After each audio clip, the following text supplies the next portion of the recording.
कल पूरे भारत देश में विजयदशमी का पर्व बड़े ही धूमधाम से मनाया गया। लेकिन ये सुनकर शायद आपको हैरानी होगी कि उत्तर प्रदेश के हमीरपुर जिले में इस दशहरा रावण दहन के त्योहार पर एक महिला ने अपने ही पति, सास, ससुर व ननद की तस्वीर लगाकर रावण की जगह उनका ही दहन कर दिया, जिसके कारण ये दहन चर्चा का विषय बना हुआ है। लेकिन इसके पीछे की वजह क्या है, चलिए आपको बताते हैं। दरअसल ये मामला उत्तर प्रदेश के हमीरपुर जिले के मुस्करा कस्बा का है, जहां कस्बे में रहने वाली प्रियंका की शादी संजीव दीक्षित से 14 साल पहले हुई थी। चूंकि पति का अवैध संबंध पहले से ही उसकी बहन की सहेली से था, इसलिए पति ने प्रियंका को कुछ दिनों बाद ही घर पर छोड़कर पुष्पांजलि नाम की लड़की के साथ लिविंग रिलेशनशिप में रहने लगा। क्या नाम है आपका?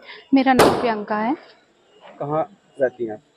मैं वैसे तो जयपुर में रहती हूँ और उरई मेरा मायका है, और ये मेरे बाबा ससुर का घर है जहाँ पे मैं निवास करती हूँ। हाँ, मेरी ससुराल कह सकते हो आप इसको। हाँ, आज आपने एक अनोखा रावण दहन किया जिसमें अपने परिवार के लोगों की फोटो लगाई हुई। हाँ, क्या मामला है, क्या वजह रही है? मैं अपने ऐसे लोगों को समाज का रावण मानती हूँ। मेरे परिवार के लोगों को मैंने समाज के रावण का प्रतीक दिया है। देखिए, त्रेता युग में रावण किसी और की पत्नी को अपने घर लेके आया था। कलयुग में मेरा पति किसी और की औरत को रखा हुआ है, तो एक तरीके से रावण ही हुआ ना। तो मैंने इस वजह से दशहरे पे रावण का दहन किया है। अपने पति को रावण का प्रतीक मान के उसका दहन किया, और क्योंकि उसके परिवार वाले सदस्य सारा उसका साथ दे रहे हैं, तो वो एक रावण का परिवार हुआ। तो एक तरीके से मैंने पूरे रावण के परिवार का दहन कर दिया है। क्या ऐसी वजह रही है कि आपने इतना बड़ा आज फैसला किया, एक अनोखा आज आपने दहन किया है?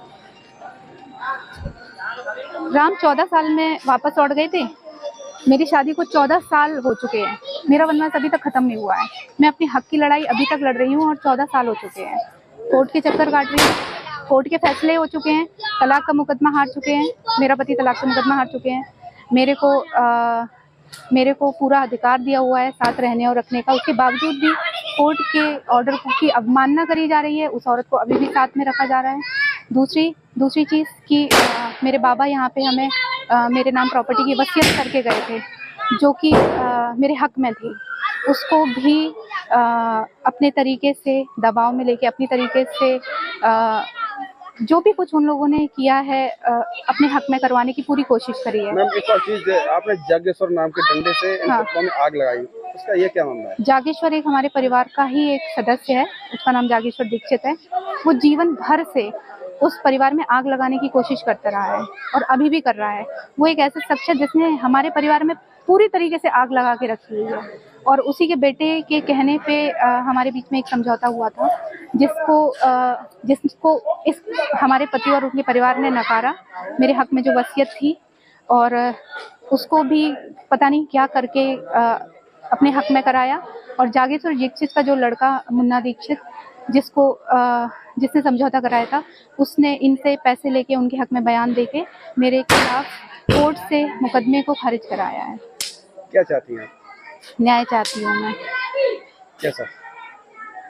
मैं चाहती हूँ कि मुझे जैसा भी मैं सरकार से भी न्याय चाहती हूँ कि मुझे सपोर्ट मिले, और न्यायपालिकाओं से सपोर्ट मिले मुझे, ताकि मैं अपने अधिकार को ले सकूं। और जो भी मेरे साथ अन्याय हुआ है पिछले 14 सालों में, उसका इन लोगों को सबक मिलना चाहिए। हाँ। जब प्रियंका को इस बात की जानकारी हुई, तब उसने इस चीज का विरोध करना शुरू कर दिया। लेकिन सास, ससुर और ननद की सहमति न मिलने के कारण वह दर दर भटकने को मजबूर हो गई। इस कारण कल विजयदशमी के दिन उसने अपने पति के घर के सामने उसका पुतला बनाकर दहन कर दिया और समाज में एक संदेश देने की कोशिश की कि समाज में बैठे रावण रूपी लोगों का समाज से बहिष्कार कर रावण की तरह जलाकर उन्हें भस्म कर देना चाहिए।